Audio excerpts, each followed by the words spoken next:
1598년 정유재란이 소강 상태로 접어들며 조명연합군과 일본군은 대치 상황을 이어간다. 조선 수군이 명량대첩 이후 재건에 힘쓰는 와중에 명나라의 수군이 본격적으로 합세한다. 처음으로 이루어진 조명연합수군 작전에서 이순신 장군은 명군과 발을 맞춰가며 팀워크를 키워가는데, 오랜 전쟁의 마침표를 찍은 노량해전에서 이순신 장군과 진린 장군의 작전은 무엇이었나? 뉴스멘터리 전쟁과 사람에서는 7년의 전쟁을 마친 이순신의 노량해전에 대해 자세히 알아본다.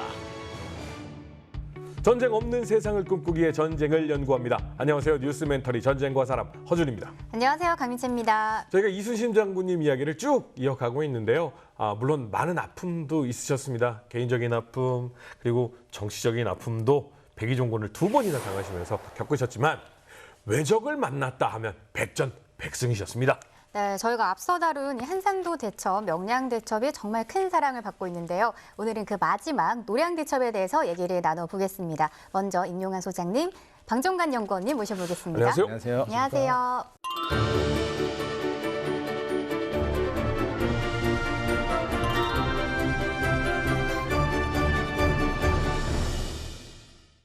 아, 13척의 배로 10배가 넘는 왜군을 그냥 선멸과 다름없는 승리로 이끄신 이순신 장군님 이야기. 하지만 우리의 한반도에는요, 아직도 고통을 받는 백성들이 즐비했습니다. 왜냐? 전쟁이 끝나지 않았거든요.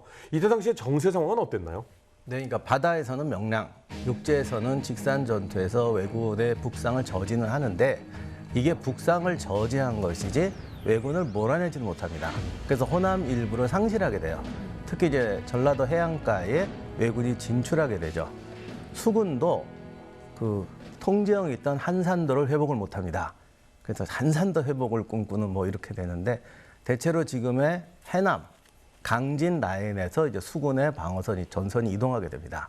이렇게 되니까 명나라에서 수군 지원을 해줘요.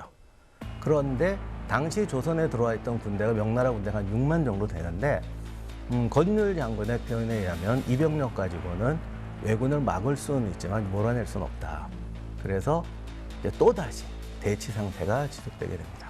선조가 지난 시간에 얘기하셨지만 이순신 장군에 대한 경계심이 분명히 있었단 말이죠. 근데 평화가 슬쩍 찾아오는 듯한, 대치 상황이 찾아오는 듯한 느낌이 드니까 또 걱정이 됩니다.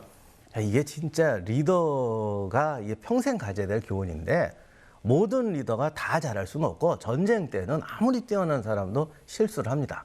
근데 중요한 건 이 실수가 반복되거나 지속돼서는 안 되는데, 선조가 이순신 장군에 관해서만은 정말 끝까지 갑니다. 1597년 10월 20일에 그 명량해전을 겪고 나서 선조가 이제 평을 하게 돼요. 근데 이게 보통 우리 생각에는 워낙 큰 승리를 거두면 차라리 와, 내가 정말 잘못했다. 이렇게 엄청난 사람인지 몰랐다. 이렇게 막 넘어가면 되는데, 그냥 군인이 싸워서 이긴 건 당연한 거 아니야? 이제 이런 식으로 이제 넘어가는 거죠. 그래서 약간의 적은 잡았으나 해야 할 일을 한 것뿐인데, 큰 공로도 아니고 자랑할 것도 없는데 어쩌고저쩌고 이럽니다. 그리고 이제 나중에 1598년 4월 15일에 비변사에서 포상하자고 그래요. 네. 그러니까 포상하는 건 좋은데, 그러니까 옛날에는 품계가 있잖아요. 네. 이 품계를 올려주는 건 좀 너무한 거 아니냐. 근데 이게 무슨 말이냐면, 조선시대에는 문관한테 주는 품계가 있고 무관한테 주는 품계가 있는데, 무관 품계는 요 상품에서 그쳐요.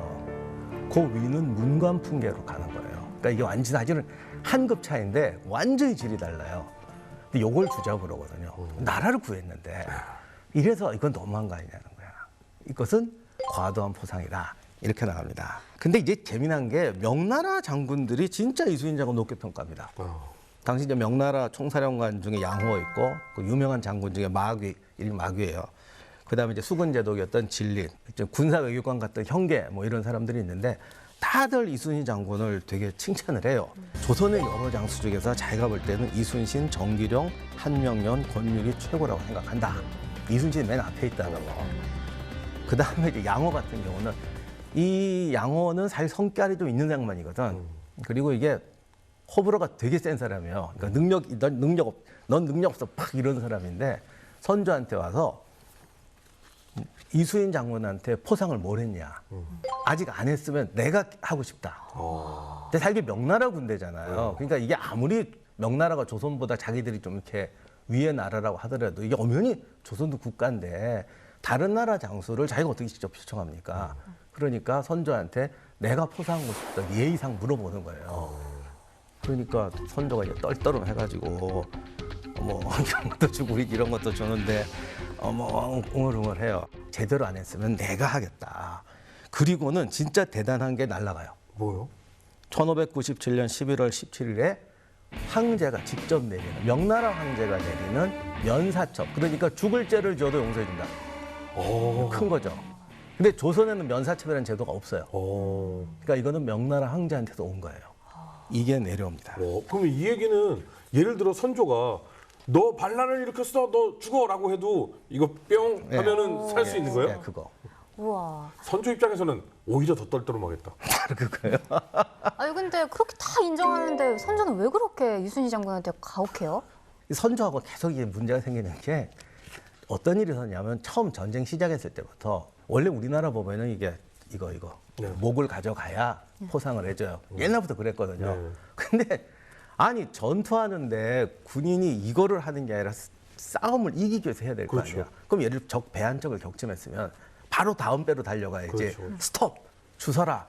이러면 전쟁이 엉망이 되잖아요. 그러니까 이순신 장군이 이거는 이런 큰 전쟁에서 쓰는 포상법이 아니다. 그러니까 수급으로 주는 거 취소하고 그냥 봐서 싸움을 제대로 한 지휘관한테 포상을 하자고 그랬어.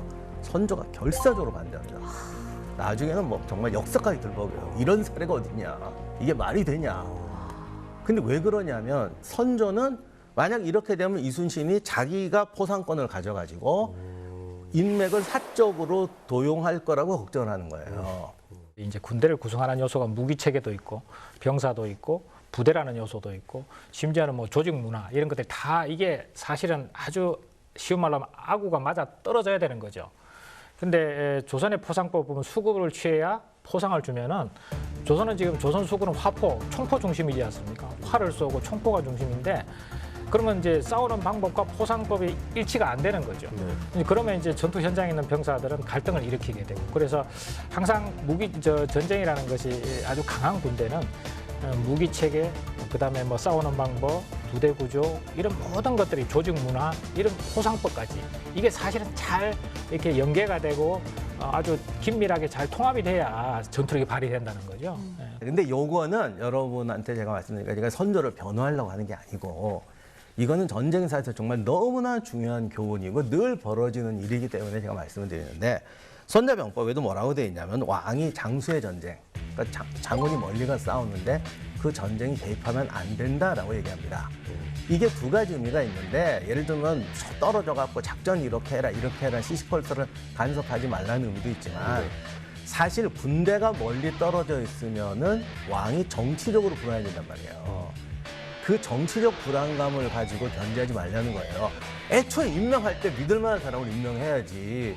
그걸 안 해놓고 나중에 중간에서 교체하거나 이래가지고 전쟁 망치는 건 역사에서 막 끊임없이 나와요. 네. 클라우즈피체도 그랬잖아요. 전쟁은 정치의 연장이다. 마오쩌둥 권력은 총구에서 나온다. 뭐 이런 말 많이 했죠. 그래서 역사적으로 보면은 사실 이 말이 왜 있냐면 정치가 전쟁에 개입을 안 하는 경우가 없어요. 네. 위화도 해군도 있고 그렇죠. 송나라도 조광련이 가다가 돌아가고 이러기 때문에 이게 2차 대전 때도 루즈벨트도 마찬가지고 뭐 히틀러도 마찬가지고 다 개입합니다. 그렇죠. 안 할 수가 없어요. 그 바람에 승리할 전쟁을 망치고 명장들이 죽음에 이른 경우는 전쟁사에서 무수히 벌어집니다. 그러니까 이순신 장군이시니까 네. 끝까지 조선 왕조에 대한 충성심과 그 절개를 지키신 거지. 이순신 장군이 아니라 우리라고 생각해봐요. 이거 한두 번도 아니고 너무한 거 아니에요? 그랬는데 나한테 군대가 있고 나한테 힘이 있어. 저 정부는 잘못됐어. 이런 생각할 수도 있는 거잖아요. 그렇죠. 그래서 이게 견제가 들어가게 되는데 문제는 우리가 이런 역사를 통해서 그게 잘못되어서 부당하게 가서는 안 된다라는 걸 우리 역사의 교훈으로 가져야지. 왜냐하면 이 유혹은 없앨 수가 없는 유혹이거든요.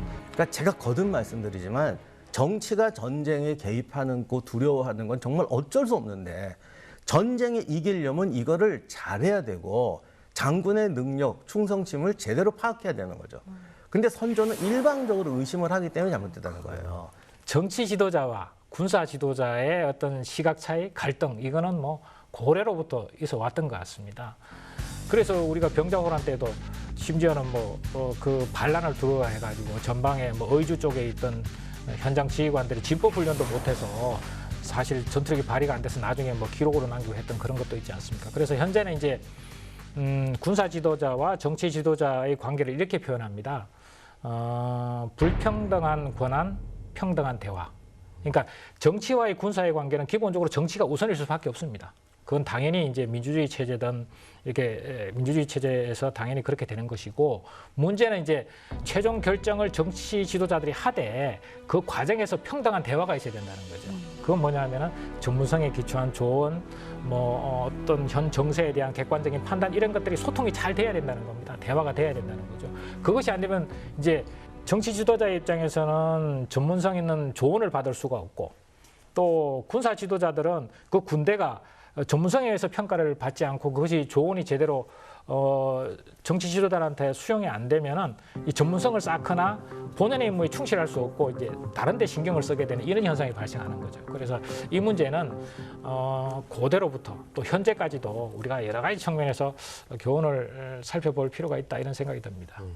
어찌됐건 명랑해전 끝나고 나니까 이게 사실은 호남을 상실했잖아요. 이게 조선에게 정신적, 사기적으로 어마어마한 충격입니다. 일단 호남을 일부를 빼앗겼다.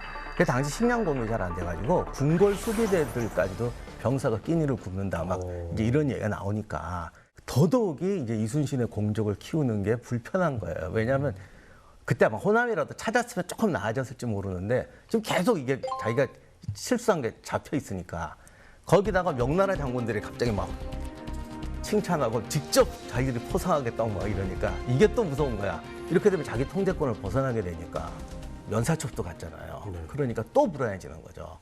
그러니까 계속 이게 치기 어린 행동을 하게 돼요. 그러니까 지금에야 우리가 모든 정보를 가지고 통찰력을 가진 얘기를 들을 수 있으니까 그런데, 지금 저 군대를 가지고 있는 강력한 장군이 반란을 일으켜도 사용시킬 수 없는 면책권을 가지고 있다라고 하면 그 입장에선 누구나 그런 어떤 결정, 실수를 할 수도 있다는 생각이 드는데요. 그런데 이 와중에도 정말 우리 성웅이신 이순신 장군께서는 그런 거 신경 쓸 틈이 어딨어. 우리가 빨리 강군이 돼서 왜군을 몰아내야지 하고 재건의 힘을 쓰시겠죠. 그렇습니다. 이제 이순신 장군께서 이제 느꼈던 어떤 과업은 두 가지인 것 같습니다. 첫째는 이제 수군을 재건해야 된다는 것. 그 다음에 수군의 활동 영역을 최대한 이제 서쪽으로 해서 왜군의 활동 영역을 이제 약화시켜야 되는 그런 두 가지 과업이 있는 거죠. 그래서 1597년 9월 16일 날 명량해전이 있었지 않습니까? 이후에는 이제 충청도 고군산도까지 올라갔다가 내려와서 첫 번째 지인을 편성하는 게 이제 목포 지역의 고금도입니다. 거기서 한 3개월 동안 열심히 이제 수군을 재건하죠. 그래서 한 42척, 그다음에 수군 병력 한 8,000명까지 이제 수군을 재건을 합니다. 아마 전성기에 비해서는 3분의 1 정도밖에 안 되죠. 노량해전이 있기 전까지 계속 주둔합니다. 그런데 우리가 통상 이제 그러면 고금도에서 한산도까지 거리가 얼마냐? 잘 감이 안 잡히지 않습니까? 네. 제가 지도 재봤습니다. 재봤더니 직선 거리는 한 200km 정도가 되고요. 그다음에 해안선을 따라가면 한 260km 정도 됩니다. 그러니까 조선 수군이 충분히 전력을 회복하지 못했기 때문에 재해권을 사실은 최대한 그 확보해 나가는 과정에서도 과거의 한산도만큼 전력이 확보가 안 됐기 때문에 거기까지 못 나간 거죠, 사실은. 그러니까 서쪽으로 한 200km 정도 가지 못하고 그 동쪽에서 지금 고금도, 완도 지역의 고금도에서 전력을 보강하면서 결국은 이제 노량해전까지 이어지는 그런 상황으로 보시면 될 것 같습니다. 저 길이가 사실은 지금도 이렇게 굉장히 먼 거리라고 말씀을 해주셨는데, 네, 그렇습니다. 육지로 차를 타고 가도요, 저 해안선을 그렇습니다. 따라 움직이면 엄청나게 먼 거리고요. 맞습니다. 그거를 일본군에게, 왜군에게 만약에 대입을 했다 치면 왜군의 보급선도 굉장히 길었을 것이다라고 생각이 들긴 합니다. 그렇습니다. 자, 그런데 지금 궁중을 지키는 병사들조차 끼니를 굽는 상황이 발생을 했거든요. 근데 이 와중에 이순신 장군은 도대체 무슨 재원으로 병사를 보충하고 버티신 거예요? 그렇죠. 이제 전력을 보강하는 거는 크게 이제 함선을 제작하는 게 있겠지 않습니까? 네. 그거는 결국은 이제 자체 제작하는 방법이 있었고 칠천량 해전에서 또 이렇게 막 분산됐던 일부 이제 함선들이 복귀하는 그런 과정도 있었습니다. 두 번째는 이제 병력 보충인데요. 당시에는 이제 해안 지역의 고을들을 수군 통제하에 권한을 줬습니다. 네. 그 해안선에 해안가에 있는 고을들 그 지역에서 이제 병력을 보충하죠. 제일 큰 문제가 이제 군량미지 않습니까? 네. 그래서 군량미를 징비록에 보면 아이디어가 나와 있습니다. 오. 해로 통행첩 이걸 이제 발행한다고 되어 있습니다. 그래서 배의 크기에 따라서 뭐 큰 배는 한 섬, 세 섬, 뭐 중배는 중간 크기의 배는 두 섬, 뭐 작은 배는 한 섬 이런 식으로 이제 그 통행하는 대신에 이제 곡식을 군량미를 이제 납부하게 하는 거죠. 이게 이제 결국은 다른 부가적인 효과도 있었습니다. 왜냐하면 이제 간첩선, 뭐 정보 수집하는 외선 이런 걸 이제 탐지해서 억제하는 효과도 있었던 거죠. 여기서 또 흥미로운 통계가 하나가 있더라고요. 그러면 이제 그 해로 통행책 가지고 다 군량미를 확보했느냐? 다른 방법도 결국은 병행을 한 거죠. 예를 들어서 염전을 해서 그걸 곡식으로 바꾼다든가 아니면 또 물고기도 잡은 게 있습니다. 또 둔전을 해서 병사들이 가능한 시간에 또 농사도 짓기도 하고. 근데 이제 이 어업을 해서 그것을 군량미로 바꿨다는 기록이 있더라고요. 1595년에 그 청어 13,240두릅을 잡아서 군량미로 바꾸기 위해서 누구한테 줬다 이런 이제 기록이 있더라고요. 재밌는 통계인데 이제 이순신 장군 입장에서는 가용한 모든 수단을 다 동원한 거죠. 예, 뭐 병사들을 시켜서 둔전도 개발하고 뭐 소금도 채취하고 그러면서 이제 해로 통행첩도 네. 해서 결국은 짧은 시간 내에 이제 최소한 군량미를 확보한 건데 그 당시의 난중 일기를 보면요, 그 군량미를 확보하는 과정에서 또 병사들이 추운 겨울에 그때가 이제 동계이지 않습니까? 네. 추운 겨울에 병사들이 막 굶으면서 보초 서면서 떨고 있는 모습을 보면서 가슴이 아파서 당신의 그 난중일기 기록해놓은 게 있습니다. 네. 이게 저희 말은 이렇게 쉽게 하지만 그 과정이 얼마나 힘들었겠습니까? 네. 그런 부분들을 이해를 해야 되고요. 과거에는 결국 이제 이런 군사력을 양성하는 것과 군사력을 운영하는 지휘관이 한 사람이 하는 겁니다. 네. 양병과 용병을 한 사람이 한다 이렇게 되는데 현대 군인은 다르죠. 현대는 이제 군사력을 운영하는 지휘관은 따로 있고 그렇죠. 양병을 통해서 보급하는 지휘관은 또 따로 있습니다. 그래서 그 당시에 이제 이순신 장군의 어려움 이런 부분은 뭐 현대 지휘관들보다 훨씬 컸다. 뭐 이렇게 이해할 수 있을 것 같습니다. 근데 이게 아까 잠깐 얘기가 나왔습니다만 조선 수군만 있는 상태가 아니라 명수군도 있었죠. 네, 명나라 수군이 이제 병력이 뭐 2만이라는 설도 있고 8천이라는 설도 있는데 옛날 병력은 거의 군사기밀 취급해갖고 알 수가 없으니까 그러니까 8천에서 2만 사이인데 이때 이제 명나라 수군을 이끌었던 제독이 이제 진린이라는 사람입니다. 진린은 광동성 출신이에요. 그리고 전력이 이제 이 사람이 화려한 게 아니라 파란만장한데, 그러니까 보면은 싸움은 잘해요. 근데 이게 그것 말고 나를 잘하는 게 없어. 그러니까 뭐라고 하지? 전쟁은 잘하는데 경영을 못한다. 전투에서 적은 무찌르는데 이기고 나면은 병사들이 반란 일으킨다. 막 이런 거 여포 있잖아요. 같은 느낌이네요. 그러니까 공을 세우고 파면당하고. 그러면 또 이따가 뭔 일 났을 때 공을 세우고 또 파면당하고. 이걸 이제 반복해서 그때도 이제 그러고 있다가 이제 명나라에서 조선에 보내야 된다 그러니까 그래도 쌈잘한 애를 보내야지 않겠니? 그래서 진린을 뽑아서 이제 보냅니다. 탐욕스럽고 뭐 좀 그런 좀 거친 면은 있는데 대신에 좀 군인다운 면도 있긴 있어요. 근데 이 사람은 그래도 그건 있어. 싸움 잘하고 상대방이 능력이 있으면 인정을 해주려고 그러고 자기가 100% 실천은 안 해도 군인은 이래야 된다라는 걸 인정을 하는 사람. 이 사람은 이제 명나라 돌아간 다음에는 계속 광동성에서 근무해가지고 후금하고 전쟁에는 휘말리진 않아요. 그리고 이제 조선이 그때 외교관계가 복잡했잖아요. 그때 조선 사람들이 이렇게 좀 대변하는 창구 역할을 해줘요. 그러니까 조선에 대한 의리는 또 지켜요. 근데 사실 명나라 장군이랑 작전을 같이 한다는 게 쉽지가 않잖아요. 명나라랑 조선이 마음이 같을 리도 없고요. 임진왜란사 연구들을 보면 이 명군에 대한 이야기가 많죠. 심지어는 뭐 안 불러도 됐을 걸. 쟤들 없어도 우리 충분히 이길 수 있었어.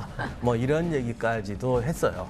이 갈등이 뭐 이런저런 사건들이 많은데 이게 이제 사건을 지적하는 게 아니라 이런 사건들이 왜 생겼느냐 이렇게 한번 케이스를 보면은 말 그대로 지휘관이 탐욕스럽고 뭐 조선 우습게 보고 그래서 벌어진 일도 있고 사실은 문화적 충격, 군대의 스타일이 다르고 이게 다른데 그거를 자기들은 명나라 군대 하듯이 하니까 이런 또 문화 충격 차이를 우리가 기분 나쁘게 받아들이는 경향도 있는 것 같고, 물론 제가 명나라 군대를 변호하려고 한 게 아니라 역사의 교훈이 뭐냐면 다른 나라 군대들이 모였을 때는 진짜 이런 일이 많이 벌어집니다. 그러니까 이거는 누가 잘못했냐고 공격하는 게 아니라 왜 이런 일이 생기는지, 그리고 이런 일을 방비하기 위해서는 어떻게 해야 되는지, 이 부분에 대한 정말 관점으로 접근을 해야 된다고 봐요. 2차 대전 때 영국군하고 미군 만났을 때도요.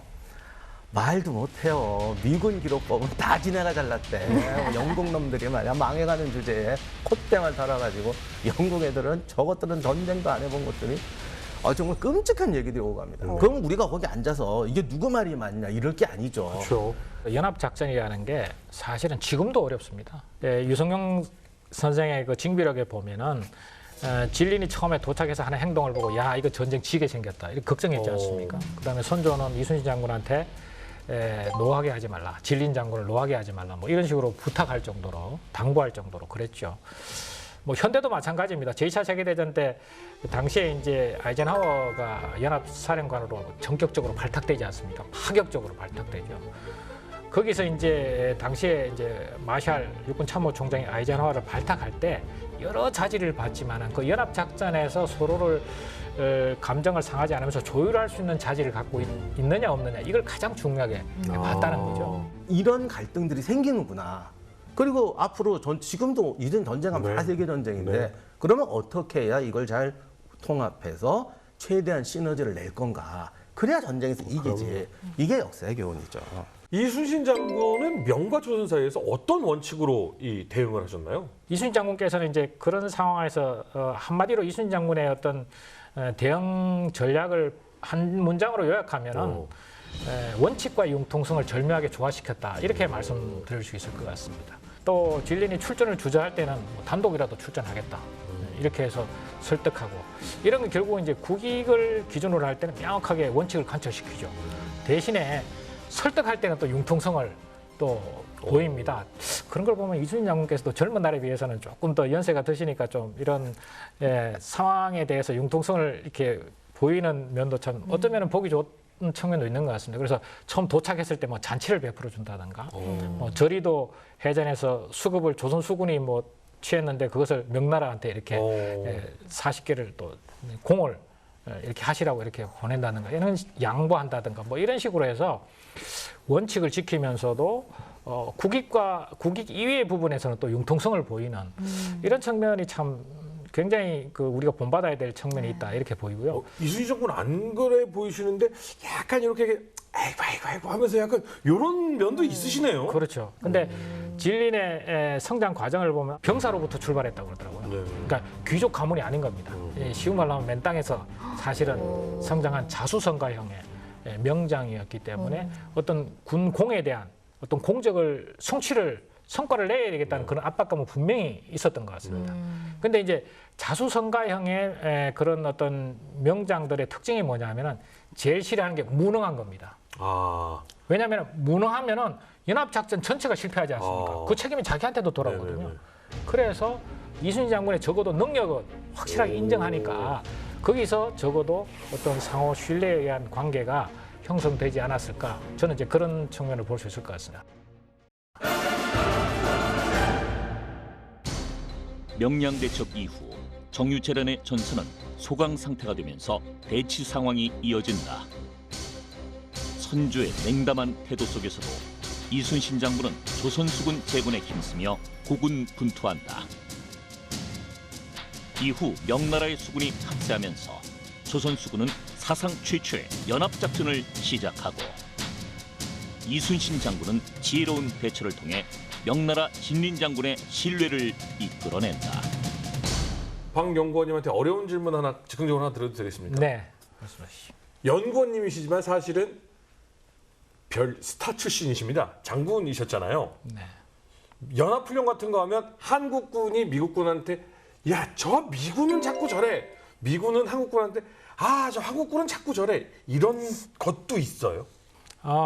이제 구자 기밀입니까? 혹시? 방금 이제 박사님께서 말씀하셨다시피 이제 문화의 그런 차이는 분명히 있습니다. 문화의 차이는 분명히 있고 과거에 이제 연합작전을 이제 50년대부터 6.25 전쟁 끝나면서부터 실질적인 이제 연합사령부는 70년대 말에 만들어졌습니다. 이제 그 후에 연합 훈련을 쭉 해나가는데 당시에 80년대까지만 하더라도 저희 능력이 워낙 제한돼서 잘하고 싶었으나 네. 뭐 부족한 면이 있었고 또 그런 것들이 이제 연합 훈련을 할 때 조금씩의 약간의 뭐 서로의 갈등 뭐 이런 것들이 있을 수 있었죠. 근데 이제 이게 90년도, 2000년도 뭐 이렇게 넘어가면서 저희들의 능력이 굉장히 커졌지 않습니까? 그러니까 저희 스스로도 이제 자신감도 생기고 여유가 생긴 겁니다. 예. 그리고 세계적으로 탈냉전 이후에 이 정도 군대의 규모를 유지하면서 이렇게 실전적으로 훈련하는 연합작전 체계가 이 지구상에서 사실은 전무후무합니다.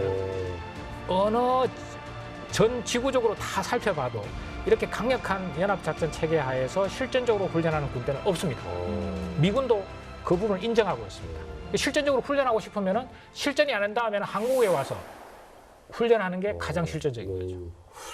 그럼 연구원님이 자존심이 좀 상하셔서 80년대에는 조금 무시를 좀 당하기도 하고 좀 그 능력이 안 됐다라는 말씀을 하셨지만 이제는 어깨를 나란히 하면서 지구상의 가장 실전적인 연합 훈련을 하고 있다 얘기해 주셨는데 근데 그게 왜 중요하냐면 이게 사실은 이 문화적 충돌이라는 건 경험으로 해결하는 거예요.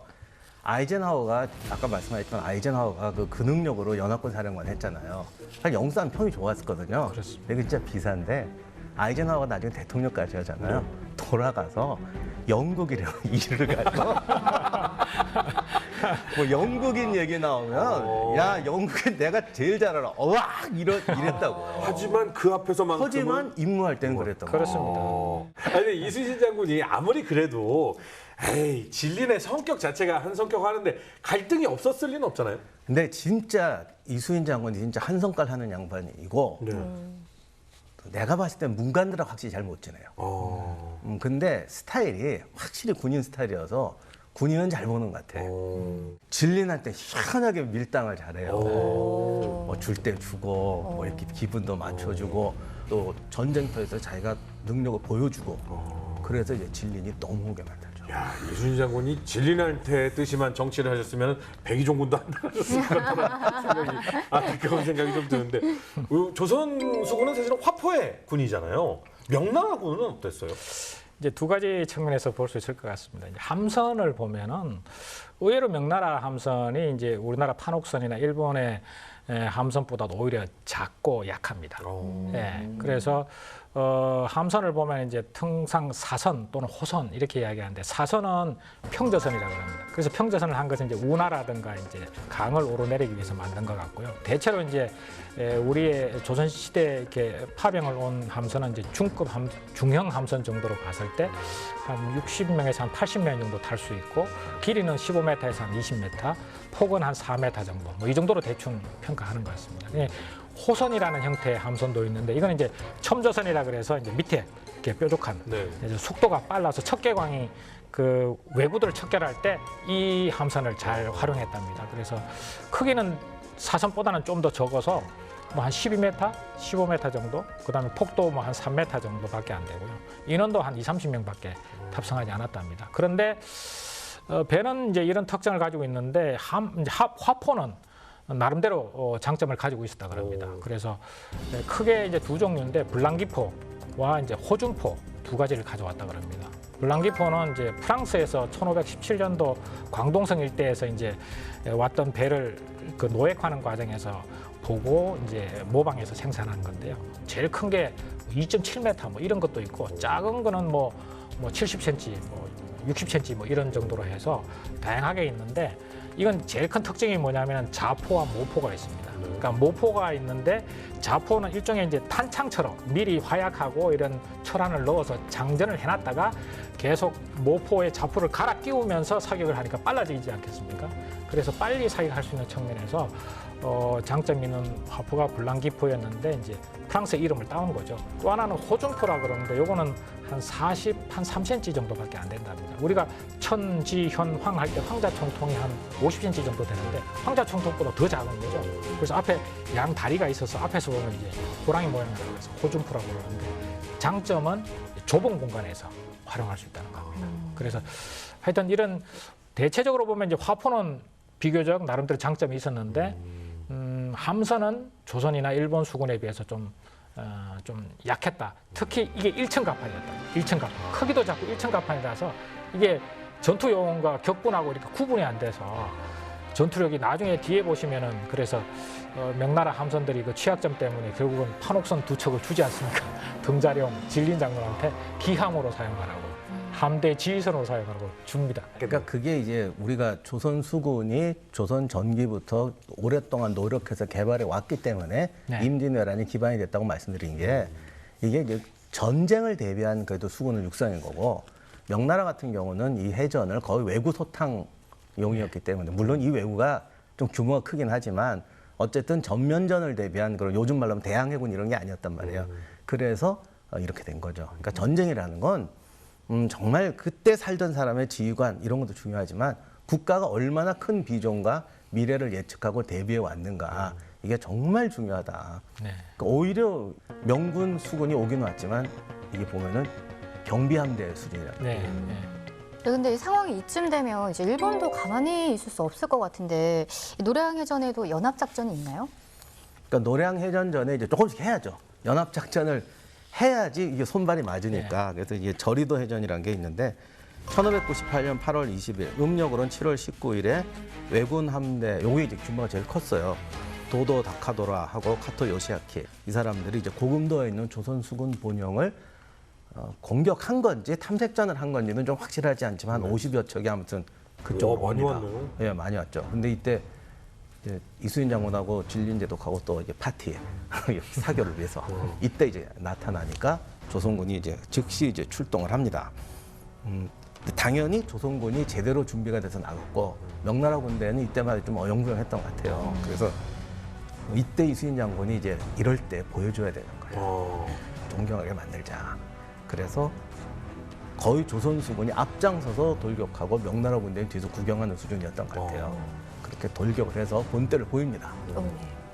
그래서 화포를 쏘면서 돌격해 들어가서 50여 척을 불살하니까 적이 마침내 도망했다. 이렇게 되어 있는데 일본군은 이거 조선군이 능력을 회복했구나.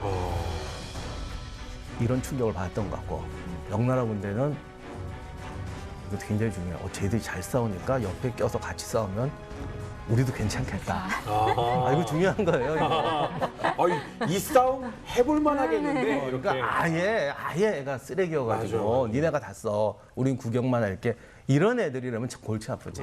근데 요렇게 좀 애매한 애들은 그렇게 끌어들여야 돼. 너 우리랑 싸우면 이길 수 있어. 니네도 공 세울 수 있어. 요렇게 하는 거죠. 그러니까 외국에서 지원온 병력이나 용병들 같은 경우가 그렇잖아요. 이 전투 해봤자 내가 죽을 것 같은데 그러면 꽁무니를 빼기 시작하는데 이 전투 해볼 만한데 라고 생각하는 순간 조금 더 적극적이 되는. 예. 그리고 아까 수급 사건이 여기서 벌어졌는데 이게 이제 그때 이제 진린이 기록 보면 재미난 게 뒤에 있다가 전투 끝나고 나니까 막 화내면서 자기 부하들을 마구 족쳤대요. 그러니까 이게 보니까 조선군이 잘 싸우잖아. 네. 야, 그럼 니네도 나가서 좀 싸웠으면 되는 거 아니냐. 그래서 이제 이럴 때 상황을 딱 판단하니까 부하들을 막 지는 안 그런 것처럼 막 족치는 거지. 얘들 왜 안 싸워? 막 이렇게 하고 이제 이수인 장관한테 이거 좀 주셔. 그때 이수인 장관도 줬단 말이에요. 그러니까 이수인 장관 싸웠으면 손해볼 게 아무도 없을 것 같은 거야. 잘 싸우지. 이것도 주지. 자기가 얻을 수도 있을 것 같지. 친하게 지내는 게 좋겠다. 이렇게 되고. 근데 사실 이 정도가 아니고요. 나중에 이제 존경하는 걸로 바뀌어요. 파티를 벌이는 도중에 급작스럽게 쳐들어온 일본 군인데 이 왜군의 수가 무려 50여 척. 굉장히 많은 규모인데 단박에 조선 수군이 나가서 격파하는 모습. 이건 뭐 누가 와도 이제 나와가 와도 뭐 존경 안 할 수가 없습니다. 진린 아무리 이렇게 좀 괴팍한 성격이라도 이순신 장군 멋있으시다 이렇게 그냥 남겨놨어야 되는 거 아닙니까? 그래서 저희들이 시를 준비했습니다. 진린 장군의 시요? 예, 한번 읽어보시죠. 있군요. 예. 만약 장군이 없었더라면 누가 이 나라를 위기에서 붙들었겠소? 그대의 절개는 모든 사람이 우러러보고 높은 명성은 만국에서 안다오. 우리 황제께서 간절히 보고 싶어 하시는데 당장 뛰어가지 않고 왜 자꾸 사양을 하시오? 이미 우리 황제한테 가자라고 이 얘기를 한 거네요. 그렇습니다. 예. 근데 이제 이순신 장군께서는 거기에 단칼에 나는 나라의 은혜에 보답할 뿐이고 내 직분은 여기에 정해져 있다. 일체 흔들림이 없습니다. 사실은. 거기서 만약에 어떻게 보면은 흔들림이 있었다면은 어디선가 기록이 남아 있을 것이고 그런데 일체 흔들림이 없었다는 건 정말 사실은 보통 사람이라면은 충분히 흔들릴 수 있는 여지가 있었음에도 불구하고 그런 기록은 일체 없습니다. 그러니까 사실 요거를 딱 현대에 와서 비교를 하면 다른 직장에서 네. 이 회사에 네. 매출 규모가 한 100배 되는 회사에서 스카우트 제의가 좋게 스카우트 제의가 왔는데 네. 거절을 했는데 여기에 더해서 지금 있는 회사 직장 상사가 계속 나만 갈구는 직장 상사인데 근데도 나는 이 회사를 위해서 계속 일할 거예요라고 얘기를 한 상황이잖아요. 그렇죠. 참 이런 상황에 참 옳다구나 싶게도 이 전쟁의 원흉 도요토미 히데요시가 죽습니다. 도요토미 히데요시가 1598년 9월에 사망합니다. 그런데 이제 도요토미 히데요시 이게 죽음에 관해서는 잘 모르시는 분이 많은 것 같아서 잠깐 소개를 하면 교토에 있는 그 후시미성이라는 곳에서 거주했어요. 여기가 지금 없어지고 이제 그 위에 딴성이 생겨가지고 옛 모습은 없는데 이제 6월부터 이제 갑자기 위통하고 이질 증세가 나타났다고 해요. 근데 이 이질이라는 게 아니고 옛날 사람 증세만 기록하니까 병이 뭔지는 몰라. 네. 근데 이제 처음에는 그냥 약한 설사인가 보다, 배알인가 보다 그랬는데 8월 달부터 이제 갑자기 위중해지더라고요. 그러니까 이제 바로 이제 원래는 자기 후계자를 키우고 싶었는데 아들이 6살이었어요. 그러니 이게 어떻게 2인자였던 도쿠가와 이에야스를 바로 불러갖고 근데 이런 거 보면 이 머리는 굉장히 잘 돌아. 바로 6살짜리 자기 아들하고 도쿠가와 이에야스 큰 손녀 세니메랑 결혼하자고. 근데 자기 아들도 결혼을 시켜버려. 그리고 이제 막 여러 가지 조치를 막 하고 본인은 이제 응거를 합니다. 왜냐하면 나을 수도 있고 죽을 수도 있는데 이 병세가 안 좋다 그러면 반란이 나고 이럴 수도 있잖아. 그렇죠. 그러니까 아예 쏙 들어가서 모든 소식을 끊어. 도쿠가와를 딱 앞에 세워놓고. 그러니까 그리고는 이제 우리하고 임진왜란 관련해서는 뭐라고 하냐면 혹시 내가 죽더라도 조선에 있는 군대를 다 돌아오게 한 다음에 발표를 해라. 왜냐하면 거기서 걔들이 땀만 먹을 수도 있고. 그렇죠. 그리고 고니시나 이런 주력 세력들이 자기 친이기 때문에 애들이 안 돌아오면 또 반란이 날 수가 있어요. 그러니까 여러 가지 생각한 거죠. 걔들이 돌아와서 자기 친위 부대가 도성을 감싼 다음에 발표를 해라. 이런 것이죠. 그래서 뭐 그렇게 하는데 그래도 본인은 살려고 꽤 노력을 했는데 좋아졌다 나빠졌다 하다가 9월 16일 새벽에 사망을 합니다. 근데 사실 그때 이제 마지막으로 만났던 서양 선교사의 기록에 의하면 사람의 모습이 아니었대요. 삐쩍 말라가지고. 그러니까 무슨 병인지는 모르겠지만 다들 이건 도저히 살 수 없다 생각을 했는데 뭐 그렇게 해서 16일에 새벽에 사망을 하고 이렇게 되니까 이에야스가 바로 정권을 인수하고 조선에 나가 있는 군대한테 굉장히 중요한 명령을 내립니다. 명나라 조선군하고 강화 이런 거 필요 없다. 무조건 철수해라. 이 말은 뭐냐면 일본군이 조선군이나 명군하고 우리 물러갈 테니까 이제 전쟁 끝냅시다 하고 간 게 아니라는 거예요. 무조건 철수하는 과정이기 때문에 명군이나 조선군이 공격을 해도 아무 상관이 없는 거죠. 이걸 가끔 착각하는 분들이 있는데 명나라 일본군들이 명나라 장수들한테 가서 개인적으로 야 우리 그냥 갈 거니까 우리 여기서 끝냅시다. 이렇게 신사협정 비슷하게 개별 협정을 맺는 건 있어요. 왜냐하면 후퇴해야 되니까. 네. 하지만 국가가 공식적으로 협정한 건 아니고 철수하기로 약속한 건 아니에요. 얘들이 그냥 철수한 거죠.